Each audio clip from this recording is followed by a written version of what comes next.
un pasaje en la Biblia que nos enseña mucho acerca de la adoración y el mismo se encuentra en el Evangelio de San Juan capítulo 4. Me refiero a la historia de Jesús y la samaritana. Pocas historias nos revelan tan claramente el carácter y la actitud de Jesús. Leamos los primeros versículos del pasaje. Jesús se enteró de que los fariseos sabían que él estaba haciendo y bautizando más discípulos que Juan, aunque en realidad no era Jesús quien bautizaba, sino sus discípulos. Por eso se fue de Judea y volvió otra vez a Galilea, y era necesario que pasase por Samaria. El relato nos indica la razón por la que Jesús pasa por Samaria. Vamos a detenernos acá y pensar un momento en el contexto del pasaje. Y es que la expresión "era necesario que pasase por Samaria" tiene un significado profundo. Observemos por un momento el siguiente mapa de Palestina en los tiempos de Jesús. Palestina no tiene más que 200 kilómetros de norte a sur, pero en los tiempos de Jesús el país estaba dividido claramente en tres partes. Al norte estaba Galilea, al sur Judea y en el medio Samaria. Pero había algo muy particular en este contexto. Entre los judíos y los samaritanos había una enemistad que llevaba siglos. Allá por el año 720 a.C., los asirios invadieron el reino del norte de Israel, cuya capital era Samaria, del que tomaba el nombre todo el país. Lo conquistaron y lo subyugaron. Le aplicaron la fórmula de la deportación masiva, que parece haber sido una invención asiria. Transportaron casi toda la población y trajeron a Samaria gente de otros pueblos. También dejaron a algunos de los habitantes del reino del norte de Israel que inevitablemente comenzaron a mezclarse con los que llegaban a la tierra y cometieron entonces lo que para los judíos era un pecado imperdonable. Con el correr del tiempo, una invasión y derrotas semejantes llegaron al reino de Judá, al sur, cuya capital era Jerusalén. Sus habitantes fueron deportados a Babilonia, pero ellos no perdieron su identidad y mantuvieron firme sus creencias como judíos. A su tiempo llegaron los días de Esdras, Nehemías. Los exiliados volvieron a Jerusalén, reconstruyeron el muro y reconstruyeron el templo. Los samaritanos vinieron a ofrecer su ayuda, pero los judíos le dijeron que no les hacía falta. Habían perdido su herencia judía por mezclarse con otros. No tenían derecho a participar en la creación del templo, creciéndose de esa forma una enemistad tremenda entre ellos. El conflicto se agudizó aún más cuando un sacerdote judío llamado Manasés se casó con la hija de un samaritano. Le propuso fundar un templo rival en el monte Gerizim. Y aún más tarde, en tiempo de los macabeos, el general judío Juan Hircano atacó Samaria y saqueó y destruyó ese templo que habían creado. Así creció el odio entre judíos y samaritanos. Los judíos llamaban a los samaritanos cutios, el nombre de uno de los pueblos que se habían llevado a los asirios. Los rabinos judíos decían que no coma nadie pan con los cutios, porque el que coma su pan es como si comiera carne de cerdo. Los samaritanos devolvían el mismo odio. El camino más corto de Judea a Galilea era por Samaria, 3 días. Pero debido a la enemistad que existía, era normal que la gente hiciera una ruta del doble de largo, a fin de no pasar por la tierra de Samaria. Pero Jesús eligió la ruta más corta. Jesús eligió pasar por Samaria para ir a Galilea, para cumplir su parte en la misión. Vino pues a una ciudad de Samaria que se llamaba Sicar, junto a la heredad que Jacob dio a José su hijo. Y estaba allí la fuente de Jacob. Pues Jesús, cansado del camino, se sentó. Era como la hora sexta. Donde se encontraba el pozo de Jacob era una zona llena de recuerdos históricos. Allí estaba la parcela que había comprado Jacob. Jacob, ya en el lecho de muerte, se la había regalado a José. Y cuando José murió en Egipto, llevaron su cuerpo a enterrar ahí. Así que había muchos recuerdos del pasado en el lugar. Vino una mujer de Samaria a sacar agua y Jesús le dice: dame de beber, porque sus discípulos habían ido a la ciudad a comprar de comer. Y la mujer samaritana le dice: ¿cómo tú, siendo judío, me pides a mí de beber, que soy mujer samaritana? Porque los judíos no se tratan con los samaritanos. Ya hemos visto la gran enemistad que había entre los judíos y los samaritanos. Pero vale la pena mencionar un detalle más sorprendente: la samaritana era mujer. Los rabinos estrictos tenían prohibido hablar con una mujer fuera de casa. Un rabino no podía hablar en público ni siquiera con su mujer, o con su hermana, o con su hija. Para un judío, esta historia de Jesús sería una historia alucinante. Aquí estaba el Hijo de Dios cansado, débil y sediento. Aquí estaba Jesús pasando las barreras de la raza y de las costumbres religiosas judías. Respondió Jesús y le dijo: si conocieses el don de Dios y quién es el que te dice dame de beber, tú pedirías de él y él te daría agua de viva. La mujer le dice: Señor, no tienes con qué sacarla y el pozo es hondo. ¿De dónde pues tienes el agua viva? ¿Eres tú mayor que nuestro padre Jacob, que nos dio este pozo del cual él bebió y sus hijos y sus ganados? La samaritana tomó las palabras de Jesús literalmente, aunque Jesús esperaba que las entendiera espiritualmente. Jesús estaba hablando de agua viva. En la lengua común de los judíos, agua viva quiere decir agua corriente. Era el agua de manantial en oposición al agua estancada de un pozo. Para los judíos el agua corriente, viva, siempre era mejor. Así que la mujer decía, tú me ofreces agua pura de manantial, ¿de dónde? Aquí hay un pozo. La samaritana le estaba diciendo realmente a Jesús, lo que estás diciendo es una blasfemia. Nuestro antepasado Jacob, cuando estaba aquí, hizo este pozo para sacar agua. ¿Quién eres tú para pretender sacar agua viva? Esto es algo que nadie puede hacer. La mujer también notó que Jesús no tenía nada para sacar el agua. No puedes ni sacar el agua del pozo para dármela, ¿no?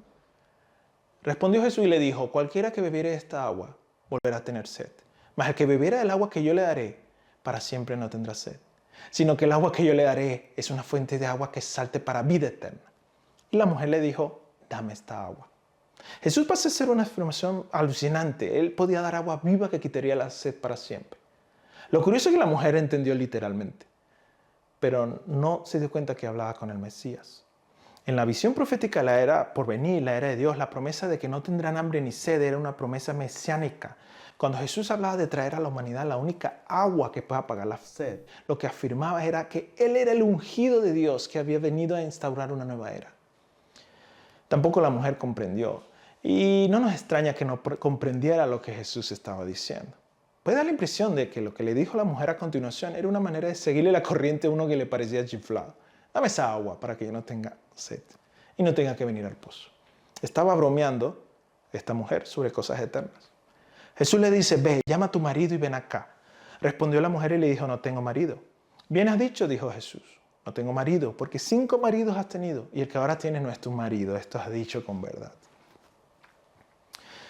Ya hemos visto que la mujer le pidió a Jesús en tono de broma que le diera el agua viva para no tener más sed y poderse ahorrar el fatigoso paseo diario al pozo. De forma instantánea Jesús la hizo volver a la realidad. Se había terminado el tiempo para los juegos de palabras y las bromas. Ve por tu marido, le dijo Jesús. La mujer no tuvo más remedio que enfrentarse consigo misma y con su vida pecadora e inmoral. Hay 2 revelaciones en el Evangelio, la de Dios y la de nosotros mismos.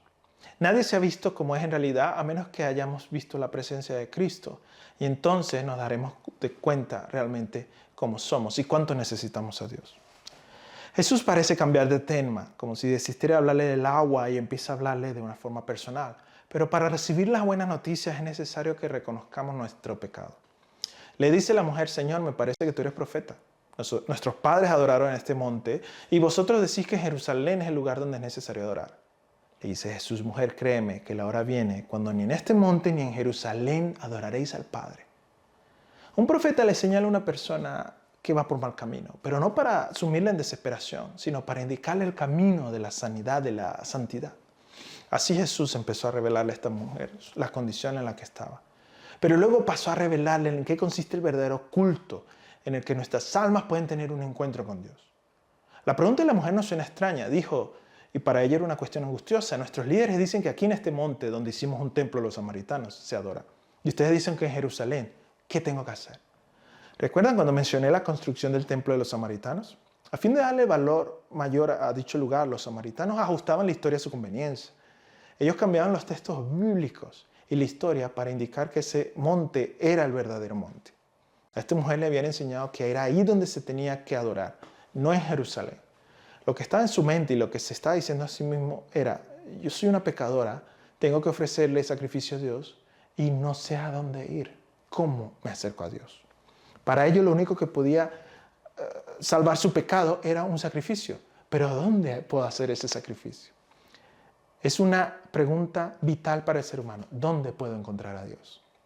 Jesús le contestó que el día de las viejas rivalidades estaba llegando a su final y que vendría un tiempo cuando la humanidad encontraría a Dios en todas partes. La respuesta que Jesús le dio a la samaritana fue que no tenía necesidad de ir a ningún sitio específico, no tenía necesidad de ofrecer sacrificio en lugar especial. El verdadero culto encuentra a Dios en cualquier lugar. Vosotros adoráis lo que no sabéis, nosotros adoramos lo que sabemos. Porque la salud viene de los judíos, la salvación, mas la hora viene y ahora es cuando los verdaderos adoradores adorarán al Padre en espíritu y en verdad. Porque también el Padre tales adoradores busca que le adoren. Dios es espíritu y los que le adoren en espíritu y en verdad es necesario que adoren.